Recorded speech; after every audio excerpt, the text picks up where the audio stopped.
தனி ஒரு மனிதர் வகப்புக்கு சொத்தை எழுத வேண்டும் என்று சொன்னால் அவர் 5 ஆண்டு காலம் இஸ்லாமியராக இருந்து அவருடைய சொத்தை எழுதி வைக்கலாம் என்று சொல்கிறார்கள்.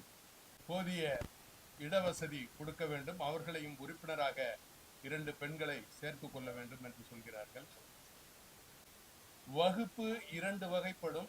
ஒன்று குடும்ப வகுப்பு, மற்றது பொது வகுப்பு. இந்த 2 வகுப்புகளும் மத்திய மாநில அரசுகளின்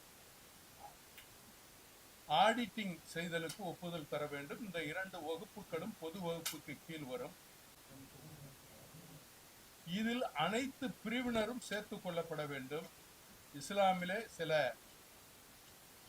செக்டர்ஸ் என்று சொல்லக்கூடிய பிரிவுகள் இருக்கிறது.